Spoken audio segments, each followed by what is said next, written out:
Coucou mes petits amours, c'est Laetitia Charles. Aujourd'hui, j'avais le goût de vous parler du piège des distractions et aussi l'importance d'être présent à soi, d'être présent à l'extérieur, comme là, la nature. J'adore le matin, me lever le matin là, quand tout le monde est encore en train de dormir et d'observer les petits écureuils, d'entendre les oiseaux. Là, je ne sais pas si vous les entendez. Le matin de bonheur, j'ai l'impression d'être tellement connectée à la nature qui nous entoure. C'est ça, être présent. Et le piège des distractions, c'est quoi? Le piège des distractions, c'est tout ce qui va t'empêcher d'être présent, tout ce qui va t'empêcher de regarder en face les manques à l'intérieur de toi, les blocages, les énergies limitantes. Parce que s'il y a quelque chose qui ne fonctionne pas pour toi dans ta vie, où tu te sens coincé, où tu te sens limité dans la vie, ben, il y a quelque part en toi quelque chose qui te limite, des énergies limitantes. J'en parle souvent, les énergies limitantes, tout ce qui est pensée limitante, tout ce qui est jugement, tout ce qui est point de vue, tout ce qui est conclusion, toutes les décisions que tu as prises dans le passé, tout ça c'est limitant. À l'intérieur de toi, il y a de l'énergie solidifiée.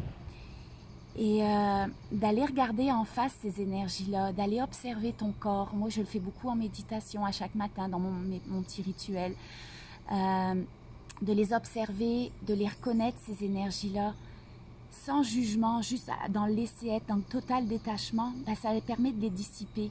Et de les dissiper pour avoir de plus en plus de clarté sur ce qui ne fonctionne pas pour toi, pour pouvoir le changer. Donc...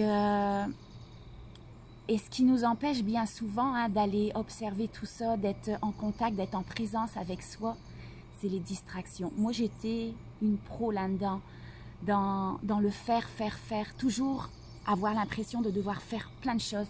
J'étais toujours en train de faire plein de choses et d'être toujours dans ce faire, de toujours avoir plein de choses à faire. Ben, finalement, inconsciemment, il y a quelque chose qui te pousse à toujours faire quelque chose pour éviter d'être présent à toi. Ça peut être ça, ça peut être aussi... Il y a beaucoup de personnes, dès qu'ils n'ont plus rien à faire, ils embarquent sur le cellulaire. En France, on dit plutôt le téléphone portable, là, mais ici, au Québec, le cellulaire. Et puis là, tu regardes les publications de tout le monde, tu vis la vie des gens. Au lieu de vivre ta propre vie, tu es complètement dans les histoires des gens. Puis tu as l'impression de... Ben, ça t'occupe, ça t'empêche vraiment littéralement d'être présent à toi. Ça peut être quoi aussi des distractions? Ça peut être de manger pour aller combler des vides. Il y a des choses qui ne fonctionnent pas pour toi et qu'est-ce que tu vas faire? Tu vas aller combler ce manque. Tu vas aller combler ce vide à l'intérieur de toi par la nourriture. On a l'impression d'avoir faim, mais on ne pose même pas de questions à notre corps. On ne demande même pas. C'est comme si tu as ton conjoint à côté de toi là, et puis tu le forces à manger. Ton corps, c'est pas ton corps. Ton corps, c'est une entité complètement différente de toi. Toi, tu es un être infini, illimité.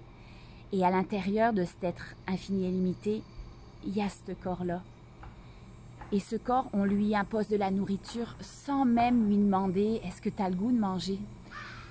Il y en a beaucoup peut-être qui sont pas dans le domaine de l'énergie, qui vont dire « C'est quoi cette affaire-là là? Mon corps, c'est pas une personne, c'est pas quelqu'un de différent de moi. » On se sent séparé de notre corps, mais non. Notre corps, il faut communiquer avec, lui demander. Puis souvent, le monde, il y a beaucoup de monde pour aller combler des vides, pour s'empêcher, inconsciemment toujours, d'être présent à soi, d'être présent à ce qui nous limite, d'aller nettoyer tout ça. Ben, on va aller manger. La nourriture, ou ça peut être aussi les achats compulsifs. Quand tu achètes, tu as toujours le goût d'acheter. Il y a beaucoup de femmes comme ça, des femmes ou peut-être des hommes. Là, je suis dans mes points de vue limitants. Mais des personnes qui, ça leur amène tellement de plaisir d'acheter à chaque fois, par exemple, des vêtements. J'avais ma maman, moi, qui achetait beaucoup, qui était en conflit avec mon père.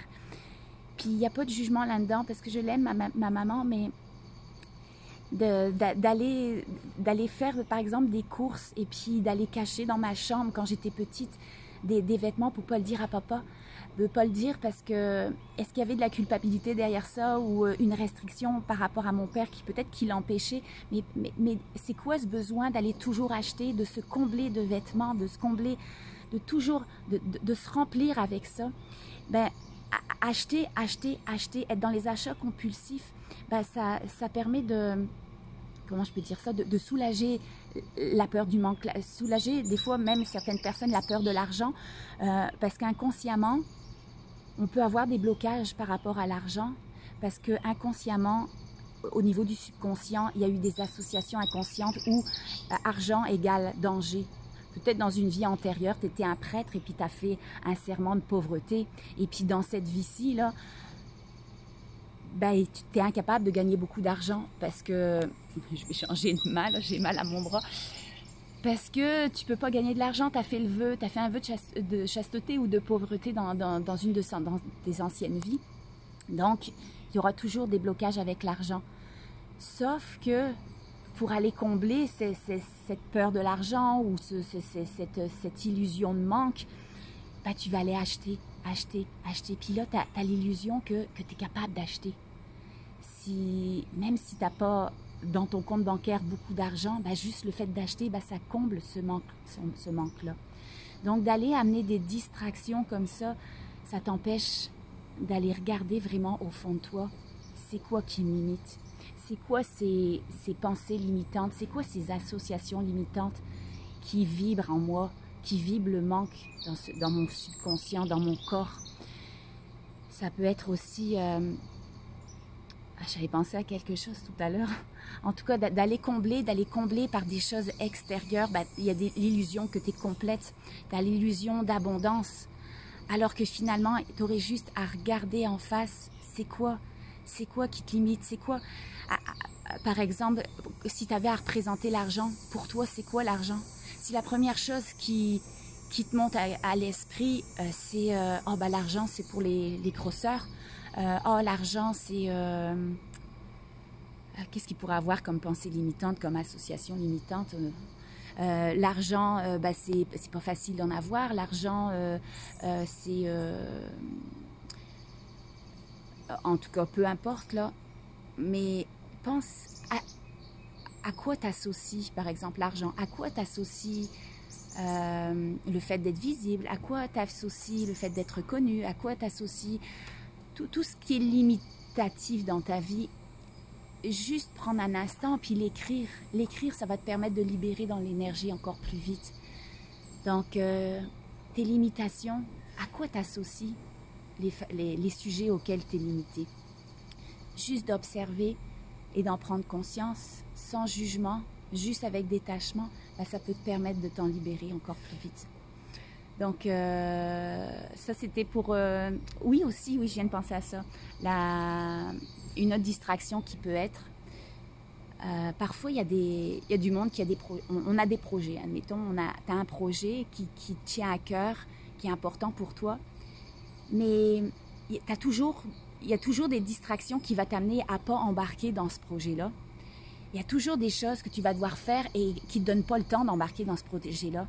Ben, est-ce que ça pourrait signifier qu'il y a des peurs cachées derrière ce projet-là? Il y a quelque chose qui te pousse qui donnerait envie tellement d'avancer là-dedans, dans telle ou telle direction. Mais la vie t'amène toujours des distractions qui vont t'empêcher d'aller dans cette direction-là. Et est-ce que ça pourrait être des implants distracteurs, justement, des peurs qui sont cachées derrière ce projet-là? Tu as le goût d'y aller, mais il y a encore des peurs. Et ben, les distractions, ça va justement t'empêcher. La vie, va t'amener des distractions pour t'empêcher d'avancer là-dedans parce qu'il y a des peurs cachées derrière. Donc, observe. Observe. Et puis, s'il y a quelque chose qui n'avance pas pour toi, qu'est-ce qui pourrait m'empêcher justement d'aller dans cette direction-là? Est-ce qu'il pourrait y avoir des peurs cachées derrière? Donc, ça, c'était ma petite vidéo aujourd'hui par rapport le piège des distractions qui t'empêche d'être présent à toi et qui t'empêche de te libérer, de regarder en face tous ces blocages qui vibrent à l'intérieur de toi. Donc, j'espère que cette vidéo a pu te contribuer. Je vous fais Des gros bisous, partage si tu vois quelqu'un qui est bloqué dans quelque chose et puis qui se met des œillères et qui regarde pas ce qui le bloque finalement. Donc partage. Et je vous dis à bientôt, c'était Laetitia Charles. Bisous.